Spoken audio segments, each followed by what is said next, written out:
All right, welcome to Life Extension Live. I'm Dr. Mike, and that is Dr. Crystal.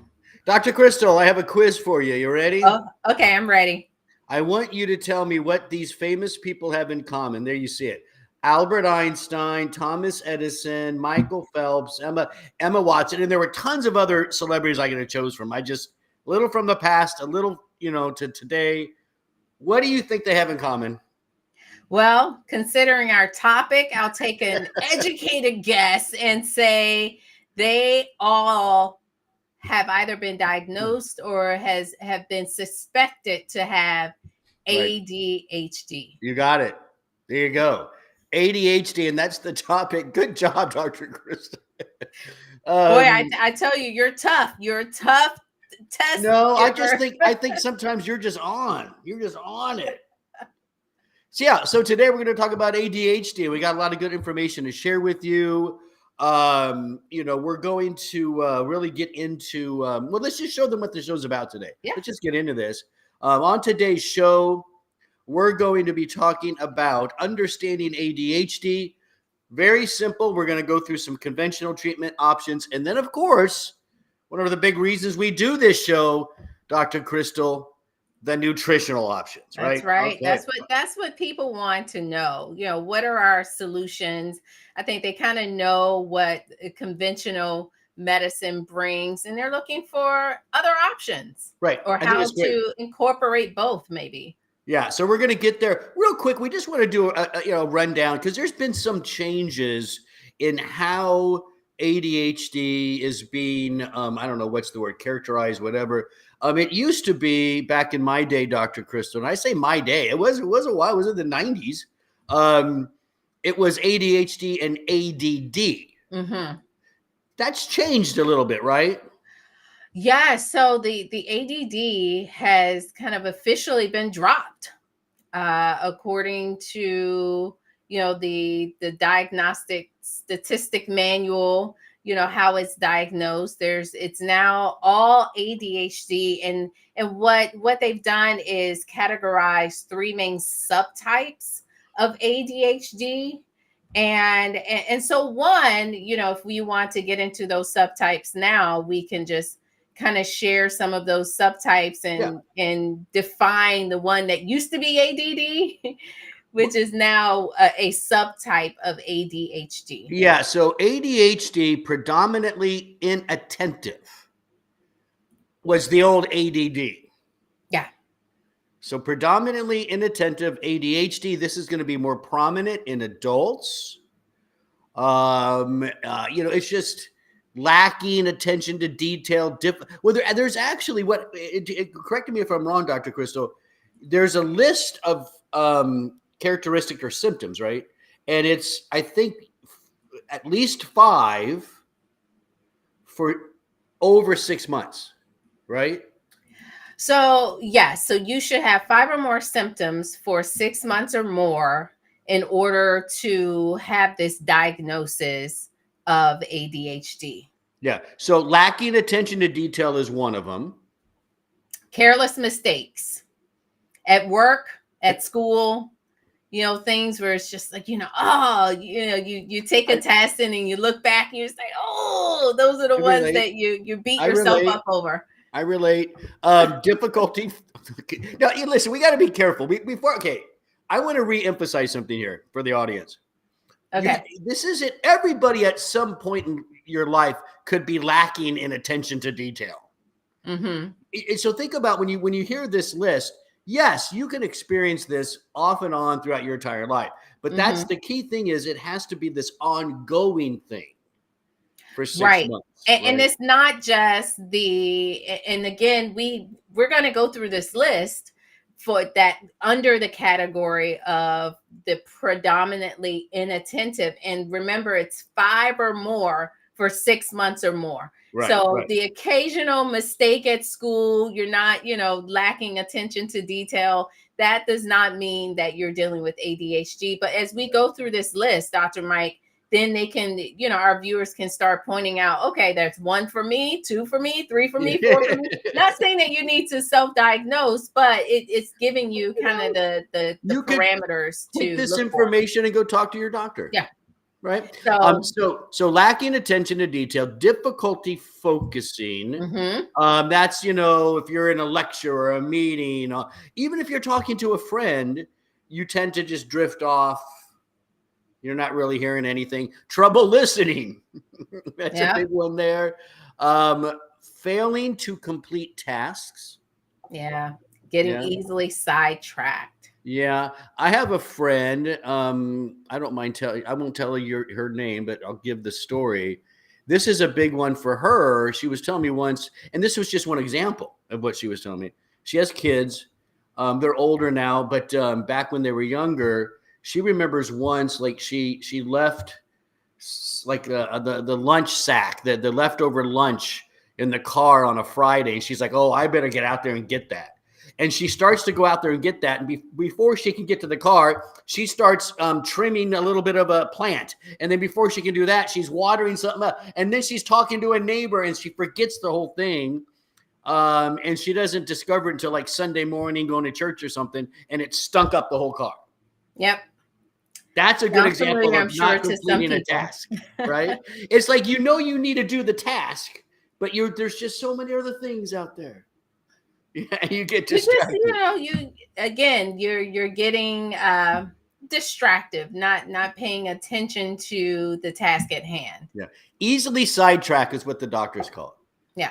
it. Then you got poor organizational skills, Mm-hmm. And that's avoiding. belongings, meeting deadlines, always late, scheduling time, kind of that time factor Yeah, is not really in your realm.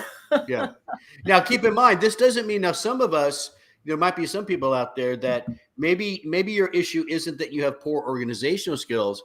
Maybe you do have good organizational skills, but you're not motivated. That's a different story. Keep that in mind, Mhm. right? So you have to look at some of these sub things here: struggle to organize their work, documents, belongings, etc. Then we have avoiding tasks requiring sustained focus, Mhm. like completing a lengthy paper or something, Mhm. or reports. In corporate America, lots of reports. In Putting corporate it America. off until Yeah. the last minute. Losing important items. Yeah. Again, this is not just one time. This is an ongoing thing for you for at least 6 months.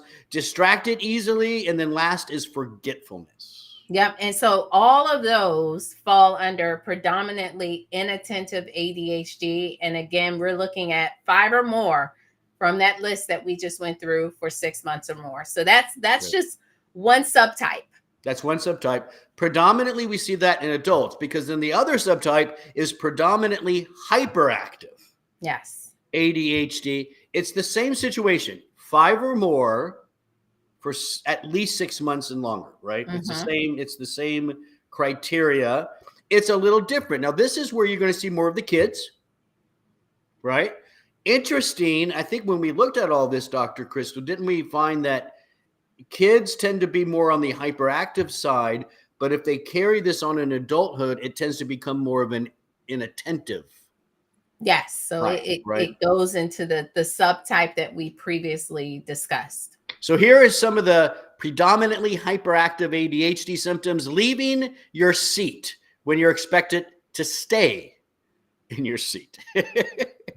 Or leaving circle time. If we're talking about the kids my age, they come in and I've seen them. They have their morning circle time, and the teachers just, nope, come on back to the circle.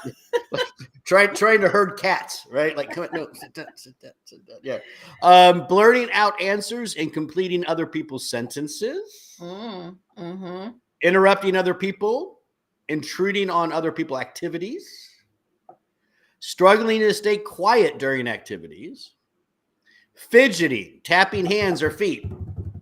Yep. I do that in the office, and Dr. Crystal's always like, I'm playing the drums. Oh yeah, you do. I do. Off and on the go. Woohoo! Gotta get going. Can't sit still. Trouble waiting their turn. Talking a lot and feeling restless. There you go. Those are those symptoms. Again, 5 or more for 6 months or longer. You're going to see this mostly in kids, the inattentive in adults. And then, of course, there's just kind of this combined. Mm-hmm. Because the world's not always, we love to categorize things, Dr. Crystal, right? As humans, we like to say this is what this is. But in the real world, it tends to be, you know, Yeah. kind of all mixed together. So there's also a combined type of ADHD where a little hyperactive, a little inattentive, it all kind of mixes together. Yeah, so that's your list, and it makes you, hopefully, if you're out there thinking about this and you're wondering, these are the questions maybe you can ask yourself, and then of course that leads us to our next section. Who do you see to get your diagnosis? Yeah. Who do you see? Tell us. Who do I go to? Help me. So you would want to go to a mental health professional. A lot of people ask, how is this categorized? Is this a disease? So is it a brain issue? It is. Is it a disability? And so it is categorized as a disability or a mental illness. Right. Right. Yeah. The So it will mental be illness part is diagnosed coming by. from mental illness part is coming from the DSM-4 type diagnostic stuff. The disability is the government has to make official statements about what's a disability and that kind of stuff. So knowing whether you have ADHD is very important because there are some protections then that you have in the workforce, for instance, right?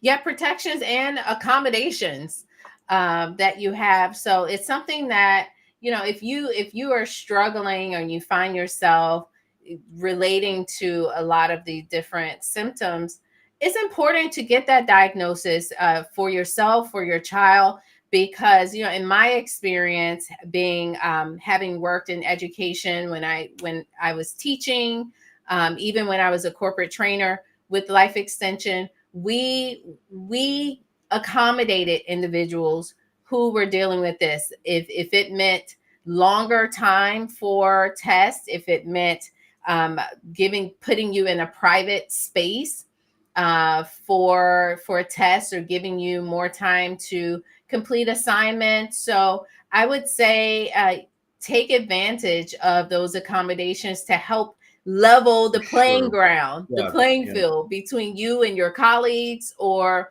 your children and your classmates I love that. I and their love that. classmates. I told you that story. I can't remember what school it was, but there was this school that would take kids with the hyperactive form of ADHD, predominantly hyperactive, and whenever they had to take tests, they would give the option to the parents and the student to split that test up over several days. Oh, I like that. And they're not making this child who struggles with just sitting in their seat for 2 minutes, making them do 50 question test or something, right? So Right. instead it's 5 questions today, 5, blah, blah, blah, something like that. So there are accommodations that can be made. Yes, and I do want to I'm happy you said that, and something came to mind with different views on this. Yes, it's categorized as a mental illness, but many people are looking at this as just being neurologically divergent, and highlighting how our society needs people with that can think differently, and that can 100%. zero Yeah. in and draw their attention, their focus on things that they like. Our Yeah. society is built on forcing a child to sit at a desk for 3 or 4 hours a day, and do things that they don't particularly want to do, and learn things that they don't want to learn. And the I same love thing that. with Yeah. in it transfers into the work environment. We aren't always in a space where we are working in fields that we have passion for, and so it becomes very, very difficult. And so that's just something I to love it. think about, Yeah. that we should kind of appreciate Yeah. how this characteristic, this way of thinking has helped us as a society. I love it. We're not listen, we tend to, when we create institutions, we create whether those institutions are educational, governmental, even in industry and corporations, we tend to like create this work day or this school day or whatever based on like the average person. Well, but the problem is if you do that, that means there are half the people that don't match that. I mean, right? You got to think if the average is here, there's a bunch of people that are divergent from that average, and you're trying to shove them into this. Well, it's 9 to 5, whether you like it or you know what I mean. And Yeah. I think the diversity of it all has to be appreciated, and that just leads, I think, to a better society and work education force and workforce. I agree. I agree. So, the point here is, find something that you really enjoy, zero in on those things that you're interested in, and maybe that's your special talent, that's your superpower, and Woo! harness that superpower, and don't see this as a crutch or a label. I would say, you want to be able to function and contribute to society, but as well, you need to be able to function in the space that you feel comfortable functioning in. Yeah. Let's get into, I mean, again, I don't want to spend a lot of time here. I know I want to get towards those nutritional options that people really are into when they join our show. But we got to just talk a little bit about the causes or some of the theories of ADHD. At the end of the day, I just want everybody to know, like so many things, it's multifactorial. You're not, and Hmm. I understand that there's a lot of people who jump on the bandwagon of different, artificial colors or different artificial chemicals in our food. I get all that, and I think all of that plays a role, Dr. Crystal. We do know that genetics is a major role Oh, yes. when it The comes. heritability estimate is about 74%. Yeah, So it runs in families. and there's interesting twin and adoption studies. I wasn't able to find this one, but I'll just talk to it in kind of a vague way or a summarized way. But there have been twins who are born, and then they are adopted out right when they're born. Right, they're adopted out, and they're separated immediately.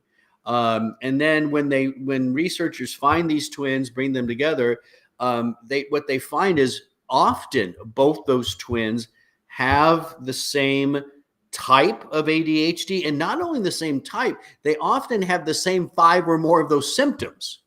So it's there's definitely a strong genetic component to Hmm. this.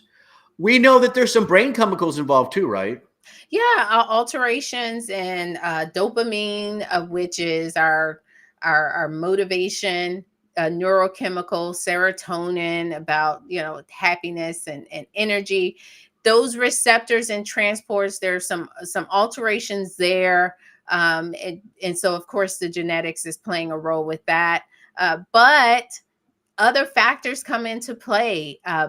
Environment, as you mentioned, nutrition, and even brain injuries. Some Mhm. people find that they develop this after a concussion or a traumatic brain injury.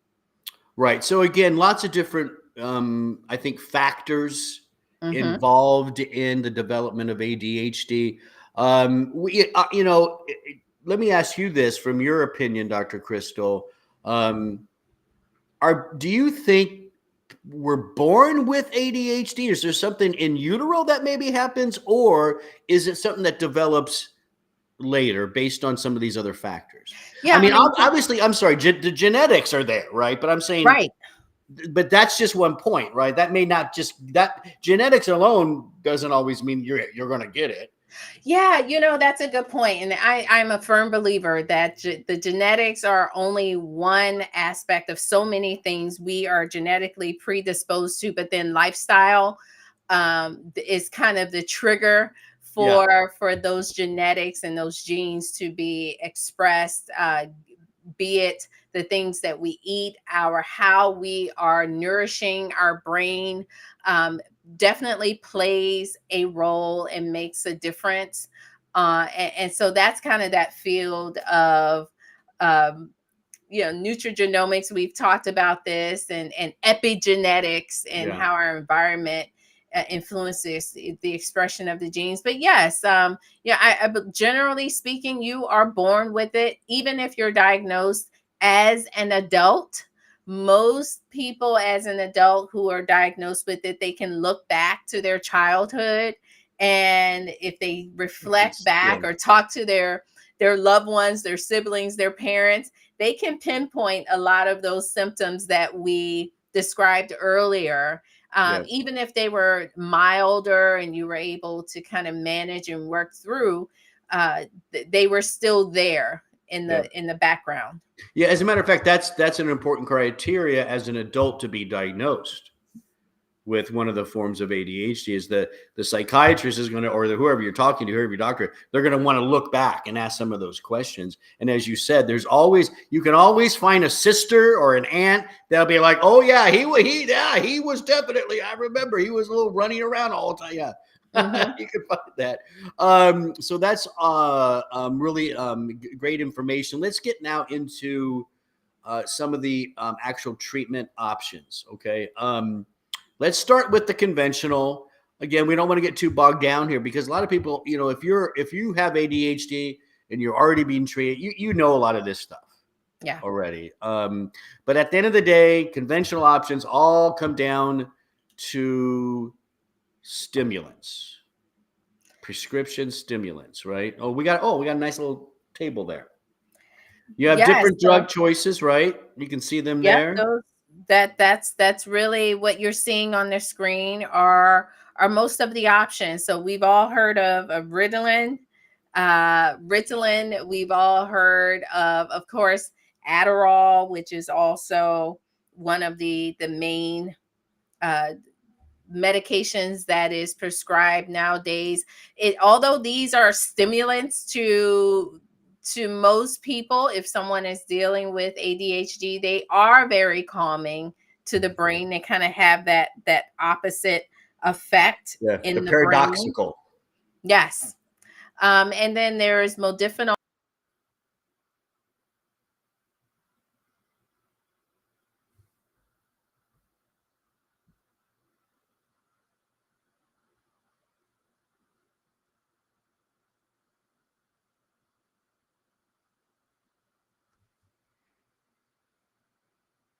Well, I don't know if I'm frozen or if Dr. Crystal's frozen.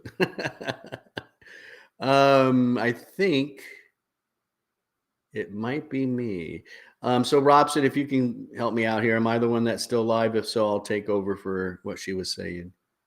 Dr. Crystal is frozen. Oh no, tell her to log back in. Okay, all right, I'm fine. Sorry about that. Hey, internet stuff. All right, so when we go back to that chart, there you can see it there. Again, stimulants, they kind of work in the same ways. Ritalin, Adderall are going to be your top choices.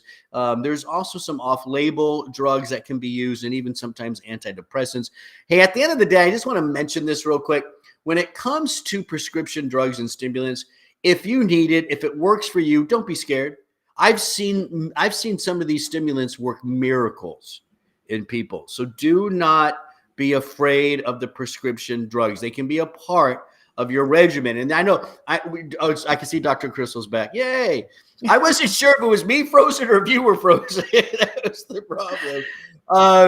And so I just wrapped up the stimulants, and so I'm going to make one quick statement. A lot of people may, you could take that off, Dr. Robson. That's fine.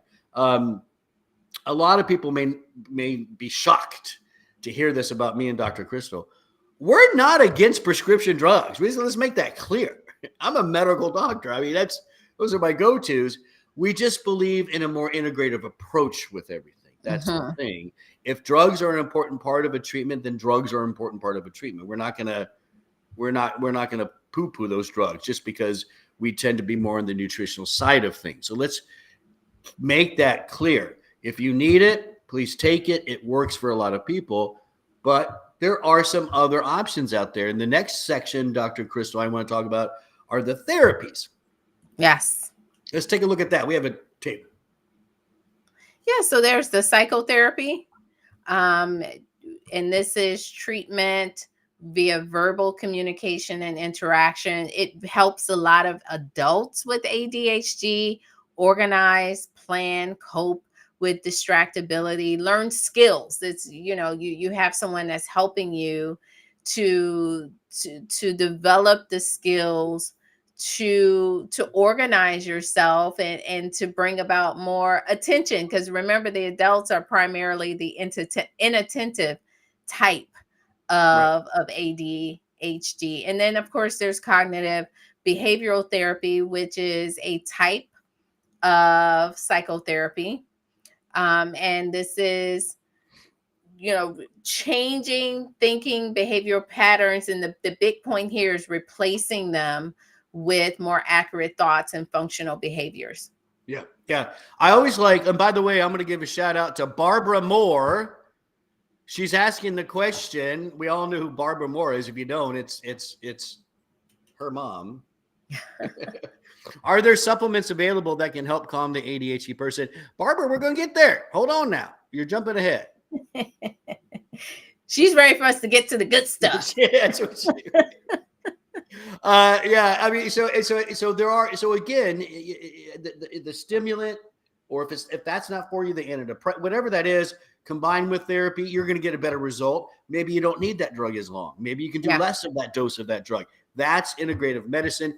Real quick, at the end of the day, psychotherapy is looking at your past and using changes there to modify the present. Behavioral therapy is more focused on the now. Oh, yes. Good. And in those, that's, well, I remember that from my psychiatry days, years and years and years ago. It's all I remember. I'm sure you remember more. I do a little bit, but yeah. So it's just past versus the moment, but they're similar in how the ultimate goal is a modified, and they're very careful not to use the word changed, because you're modifying a response. You're modifying a reaction. That's more healthy for the person. Pretty good, huh? Yeah. All right, let's go on now. I think we're ready to kind of dive into more of our nutritional options now, right?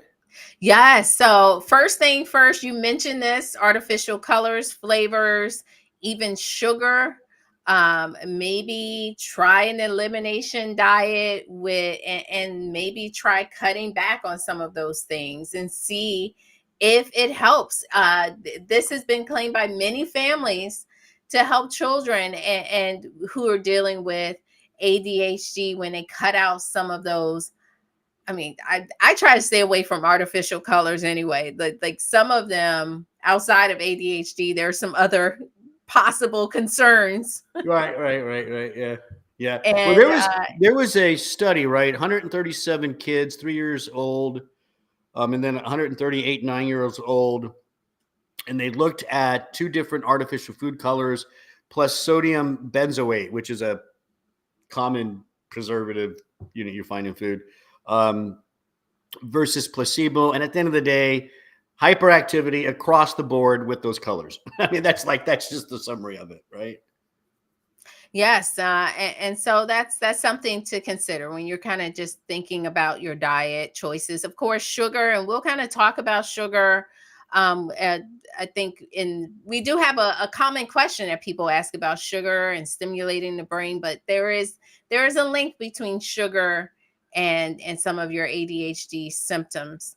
Right. Of course, there was a study about a Western diet versus a quote unquote healthy diet. We like the Mediterranean diet, but this was also in children, and this particular study found that inattentiveness was associated with a 12% adherence to a healthy diet pattern compared to 39% adherence by the control group who did not have ADHD. So we're just seeing that, a healthy pattern is less common in children with ADHD compared to children who did not have ADHD. So parents, think about what you're feeding your children.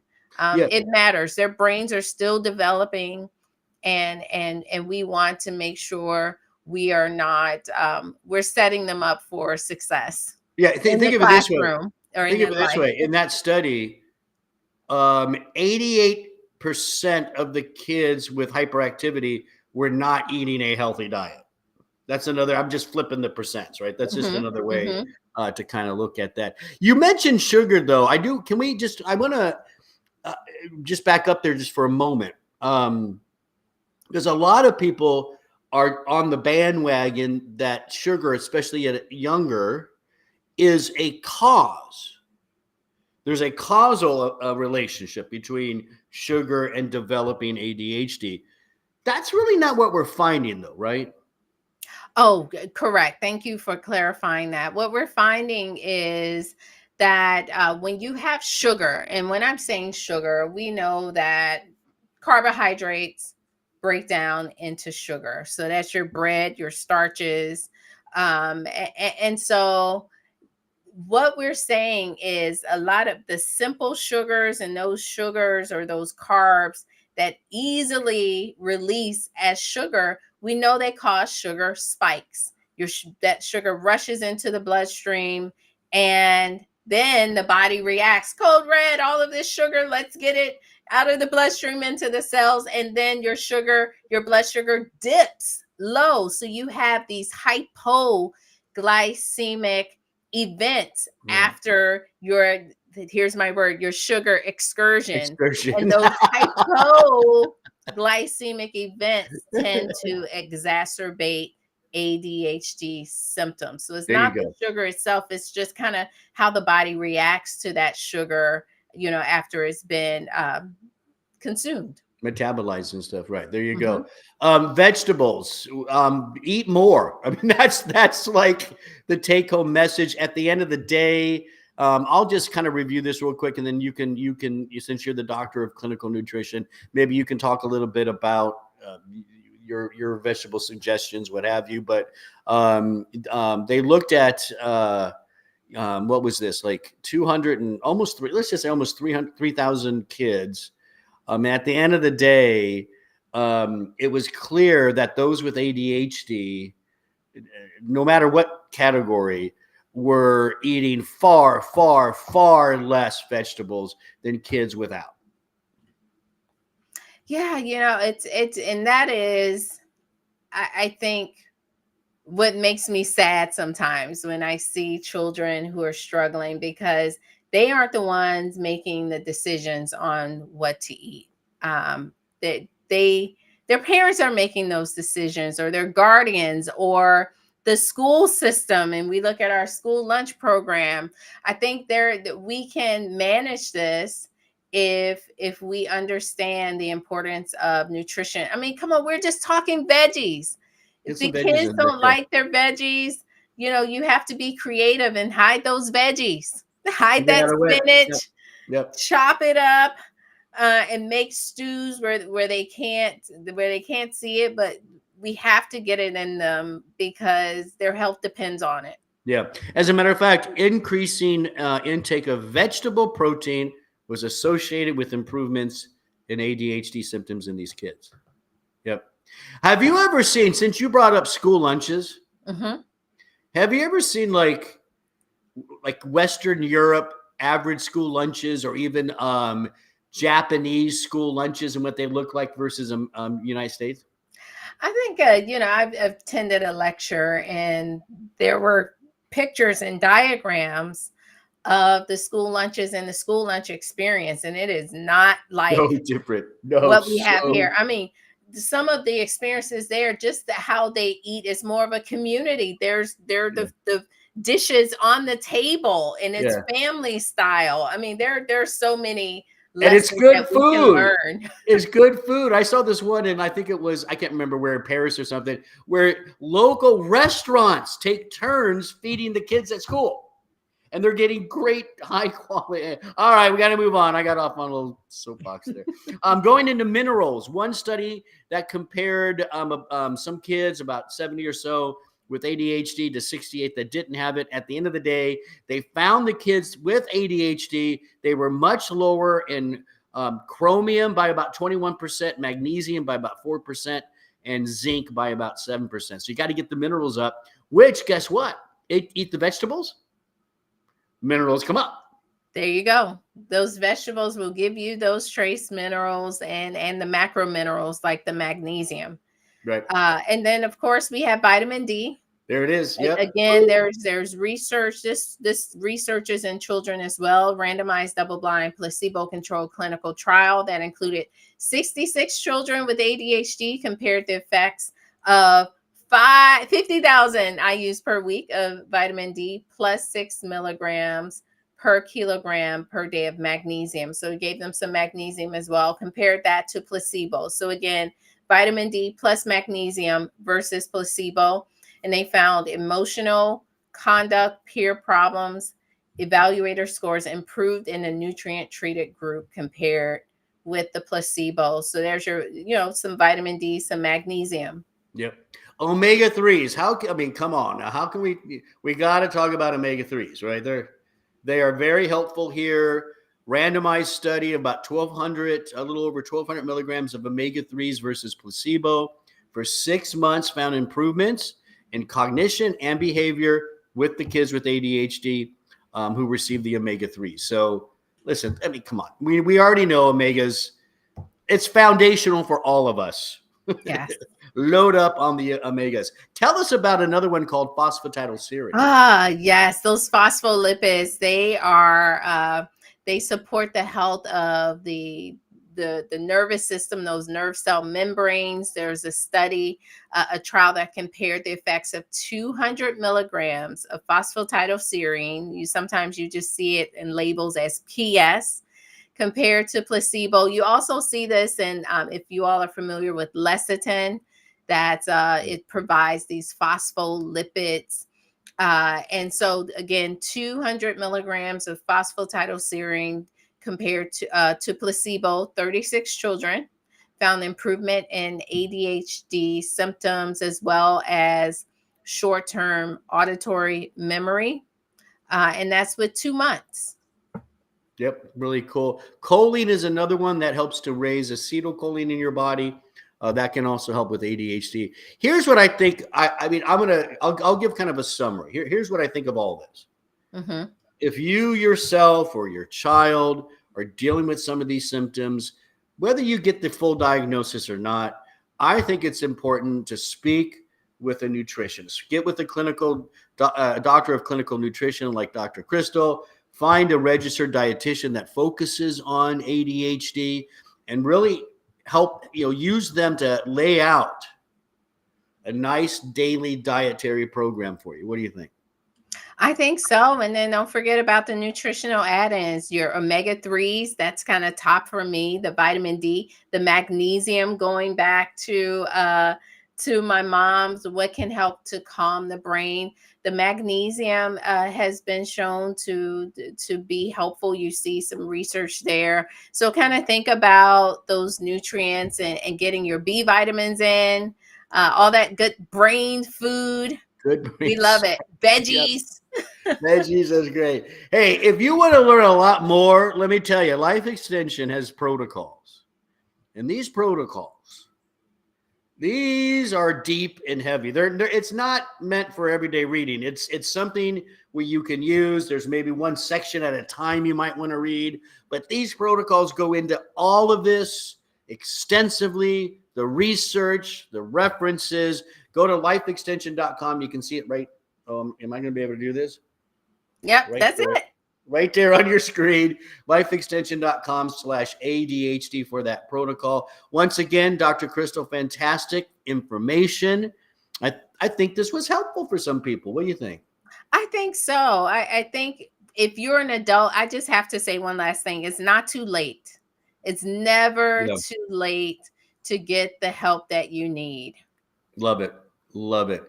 Don't forget, we go live every Wednesday, 12 Eastern time on Facebook and YouTube. And again, Dr. Crystal, I say this every time we do this. I need a list of everything we're at. I can't remember. But we are on many social channels every Wednesday, 12 noon Eastern time. Wherever you watch us, hit interested, join, follow, do whatever it says to do, because then you'll get notifications. Yes. That we're about to go live, 12 noon Eastern time every Wednesday. I'm Dr. Mike, and that is Dr. Crystal.